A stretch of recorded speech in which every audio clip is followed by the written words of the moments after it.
Leadership کی theory جس کو کہ ہم کنٹنجنٹ تھیری کے نام سے یا کنٹنجنسی تھیری کے نام سے جانتے ہیں، اس کے مین آسپیکٹس کو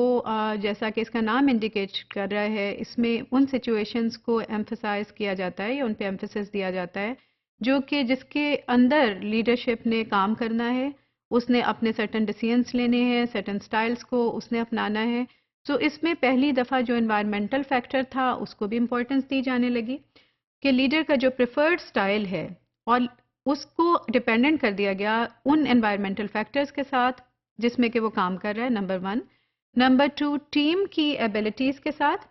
کہ ٹیم جس کے یا فالوورز یا وہ لوگ جن کے ساتھ کہ اس نے رہنا ہے، اپنا کام کروانا ہے، اپنے ویژن کو امپلیمنٹ کروانا ہے، اس کا کیپیبلٹی کیا ہے اور اس کے اندر کون سا بیہیویئر اس وقت پریولنٹ ہے، کس طرح کے بیہیویئرز آلریڈی اس میں ایگزسٹ کرتے ہیں اور لیڈرز نے کون سے بیہیویئرز پہ کام کرنا ہے یا کون سی کیپیبلٹیز پہ کام کرنا ہے اور ان کو پہلے انہوں نے اجاگر کرنا ہے، پیدا کرنا ہے اپنی ٹیم میں، اپنے فالوورز میں، تاکہ وہ اپنے مشن کو اور اپنے ویژن کو پوری طرح سے امپلیمنٹ کروا سکیں. سو فالوورز کی امپورٹنس بھی اس میں پہلی دفعہ دی گئی، جبکہ اس سے پہلے والی جو تھیریز تھیں they were talking only about the leaders کہ لیڈر میں یہ کوالٹی ہے، یہ ایٹریبیوٹ ہے تو سب ٹھیک ہے. لیکن اس کے بعد میں جب یہ تھیری آئی تو اس نے بہت سی فلوئڈٹی جو کہ انوائرمنٹ میں ایگزسٹ کرتی ہے، بہت سا انٹریکشن جس کے ڈفرینٹ عناصر کا جو ہوتا ہے ہماری زندگی میں، ان کے امپیکٹ کو سمجھنے کی کوشش کی اور ان کو کنوے کیا، جس کو کہ سچویشنل فیکٹرز کے نام سے سمجھا جانے لگا. سچویشنل فیکٹرز میں انوائرمنٹل فیکٹرز ہیں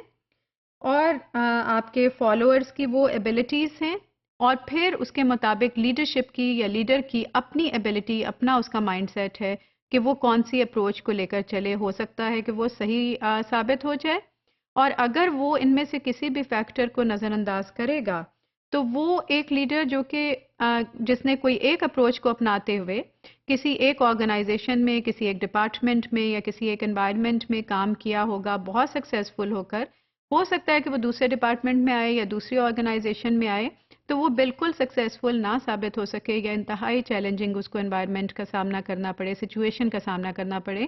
کیونکہ اس کے ارد گرد کا انوائرمنٹ اور سچویشن چینج ہو گئی ہے. سو اس میں ایک کانسٹنٹ میسج ہمیں کیا ملتا ہے؟ اگر آپ دیکھیں تو اس میں کانسٹنٹ میسج یہ بھی ہے کہ لیڈرشپ میں بھی لرننگ کا ایک آسپیکٹ لائف لانگ ہے، جو کہ کوئی بھی اگر لیڈرشپ کے رول میں بھی ہے، سینئر پوزیشن پہ بھی ہے، تو اس کی بھی اٹ سیلف لرننگ کبھی ختم نہیں ہونی چاہیے. اس میں بھی سارا وقت یہ scope of to learn more and more and to know more and more about the environment in which he اور she is going to work and interact and about the team جس کے ساتھ کہ وہ کام کرنا چاہ رہے ہیں، وہ ساری چیزیں ذہن میں رکھ کے ان کو چلنے کی ضرورت ہوتی ہے اور ان کو اپنی لرننگ پر بھی توجہ دینے کی ضرورت ہوتی ہے.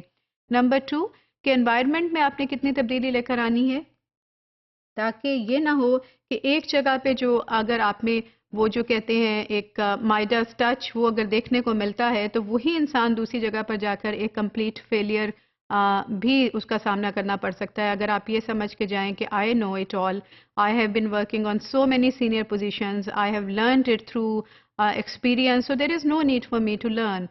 This can be the worst thing in today's world with every kind of role, with every kind of skill set, including any kind of leadership position or skill set on which a person is working or is trying to reach. Because اگر آپ خود سے سیکھنے کی صلاحیت سب سے پہلے نہیں رکھیں گے تو آپ انوائرمنٹل فیکٹر کو اور اپنے ٹیم ممبرس کو اس طرح انفلوئنس نہیں کر سکتے جو کہ آپ کو ایز اے لیڈر کرنے کی ضرورت ہوگی. ان کو انڈرسٹینڈ کرنا، ان کی اہمیت کو سمجھنا اور ان کو ویلیو کرنا. And then to have this vision also that every human being is different. Every human being will be having a different range of skill sets, a different range of attributes اور ایک capability بھی ہر کسی کی سیکھنے کی فرق ہو سکتی ہے. So all of this gives a lot of fluidity and freedom جس کے تحت کہ لیڈرشپ زیادہ فلیکسیبل پوزیشن پہ چلی جاتی ہے، جس میں سرکمسٹانسز کو کنسیڈر کرنے کی اس کو فریڈم مل جاتی ہے. لیڈر کو خود سے بہتری اپنے اندر لانے کی فریڈم ملتی ہے اور اٹ از آلسو انڈرسٹینڈیبل دین کہ اگر ایک لیڈر ایک جگہ پر صحیح طور پر نہیں کام کر سکے یا چل رہے ہیں تو وہ کس طرح سے اپنی ورکنگ کو بہتر بنا سکیں گے.